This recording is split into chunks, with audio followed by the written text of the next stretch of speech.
today's Entrepreneur's Mind story, we bring you Kevin Otiende, the Managing Director, Kala PR, a firm that has been running for close to 2.5 years now.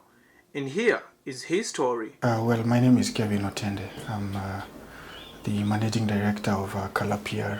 We are essentially a strategic communications firm operating in this market, formed in 2017. It was February of 2017, essentially to just offer the public relations services for corporates, government bodies, international, multinational organizations, as well as specific campaigns. I've been in the industry long enough, 10 years now, cutting across the media and ending up in a communications agency. Now, I'm inspired by a number of things.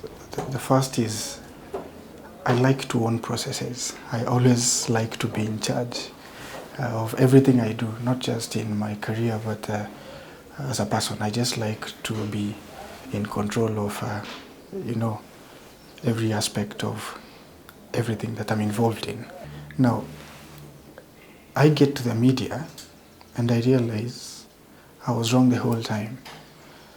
I'm wired to be one or two things, but there's 40 other things you can be in the media. But no one taught me how to be a producer.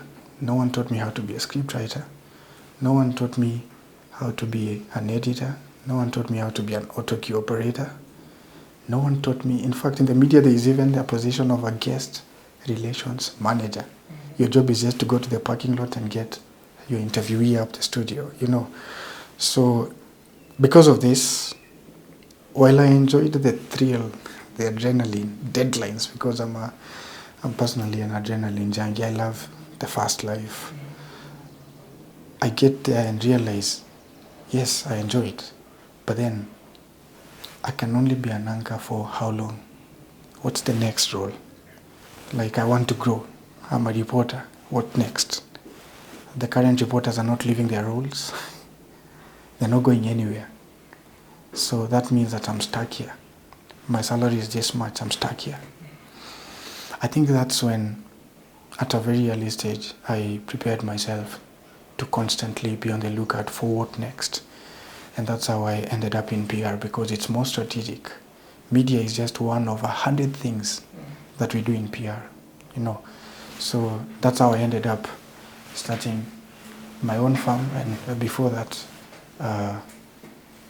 going into PR. Kevin mentions to us of what it takes for one to join the PR business and how the market has received it so far. Difference. Every business that you start, whether it's PR or not, you need to first, most importantly, begin by identifying the gaps. Because find the problem, find a solution, and your solution becomes the product. And that's the difference. But now here it's in reverse. You find a product to an existing problem. So that's, for me, that's the most important aspect you need. Find a gap, and let that be your entry point. So far it's been really good, because between when we started to date, it's been about 2.5 years now. I think we've handled more than 60 clients, cutting across corporates, multinationals, some government accounts, specific campaigns that we've handled since then. So based on the numbers alone, numbers don't lie. Based on numbers alone, based on referrals, based on client feedback, the market has wholly embraced our business model. Differentiating your firm from the rest depends on one's character and the various services provided. Kevin takes us through some of the offered services and explains why a client will choose Kala PR. So in terms of the services, we have the overarching pillar, which is strategic communication. Now, under strategic communication, you have public relations, you have business-to-business matching, you have corporate communications, we have executive positioning, we have crisis management, digital PR, media monitoring, research and analytics, as well as data processing. In terms of the sectors, We are in a number of sectors, very many actually. Financial services, retail, banking, manufacturing, hospitality, tourism and trade, as well as a number of many other key sectors, including the SME sector, because that's the SME sector is like the engine of our economy. That's what's powering our growth as an economy. But the one thing we have, number one, which is the most important, is the skill. We have the skill to meet our clients at their point of need, at their pain points. Number two, we have the networks to ensure business success and continuity for our clients. And that's basically it. We not only have the skill, we also have the networks, the right energy, the right manpower to ensure business continuity and success. But the greatest joy is we work behind the curtains to deliver, moving campaigns that have an impact on the daily lives of people, not just in this market, but in the continent as a whole. We have taken part in social campaigns. We have literally devised them from scratch.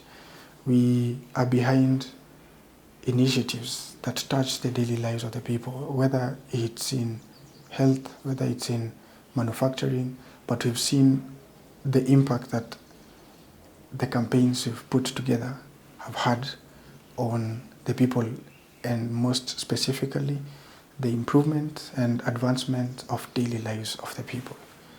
In terms of affordability, the managing director Kala PR talks of how PR cannot be measured in quantity, but rather in quality. So yeah, PR is not a mass market service. What our clients are offering most times is mass market. Most times, I think 90% of the time, is designed for public consumption. But what we offer to our clients before they get to their clients is not mass market. It's very business to business. So we don't advertise.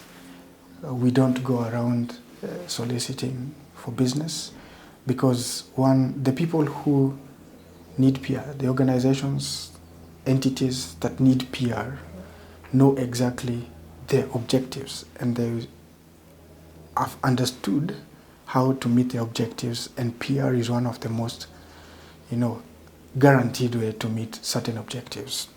But you can't measure PR exclusively on numbers. You need to go into the quality. Did I change perceptions? Are people aware about me and what I'm doing? Do they have the right information about my organization? Those are the key things that people need to look at, which is why it's very expensive, or not. It could be affordable. You could have the money, but it's not necessarily practical for everyone to enlist the services of a PR firm. For every level of business, starting from setup, leveling to stabilization, challenges is one thing that gets rare to avoid, and not just in PR. We run the business, and there is a lot of recurrent expenditure that no one prepares you for. Number one, I also made the mistake of trying to hire my former classmates, my friends. That was probably the biggest mistake I made. That when they came here, they failed, I think subconsciously, to see me as the boss. Like, this is my organization. I'm the one saying what happens here. So there was a lot of situations where someone will just text me like, hey, I'm not coming today and tomorrow. And I feel powerless about it. Because one, he's my friend. Two, he's my classmate. Three, I know all his problems. If I let go of him today, tomorrow what is he going to eat? Something like that. So that's the second one. The third mistake, or rather challenge, was no one prepares you for the dynamics of the market. Like, when you're employed, your salary is there on the 30th. When you're in business, it's subject to, when you're in business, your payment is subject to the terms and conditions of the other business. Now, you do your business, and there's a clause there that we will pay within 90 days, and you're a small business. How do you survive 90 days without being paid as a small business? You need to pay your rent, you need to pay a few suppliers here and there, you know. So those are some of the daily challenges. And then again, finding the right talent is always a problem. You need to constantly train. Now, there's the normal startup challenges of having to train and retrain, and then as soon as you've trained really nicely, someone is perfect, of course, you're preparing that person for another person. So they get another job and they quickly go. So these are normal startup challenges that not just me, but every other entity, not just in PR, but across businesses. Now, in terms of the next 5 years and in view of what I just said, there's a lot of growth happening here.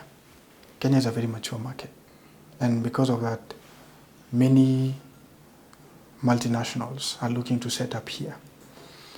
So we are seeking to tap into, the increasing globalization of the entire market, where you don't have to go to the US to get a specific service, or someone coming from the US does not necessarily need to come with an expert from the US. They know they can come to the Kenyan market, and this happens a lot in this market. You can come to Kenya and get the exact same service you would have gotten in Europe, in America, if not better. And to the young entrepreneurs, number one, I think businesses don't need to copy each other. Find what it is that you're good at and try and offer that. Another thing, we don't need to try bring each other down. We have a culture of overly criticizing the steps taken by another person, especially as young guys. There's a phrase I saw recently: no candle loses its shine by lighting another candle. You remain a candle. It's imperative that we support each other, regardless of our background. Economies that grow are grown by people who appreciate the importance of the whole ecosystem of service in every aspect of it. For the entrepreneur's mind, Timothy Zawadi.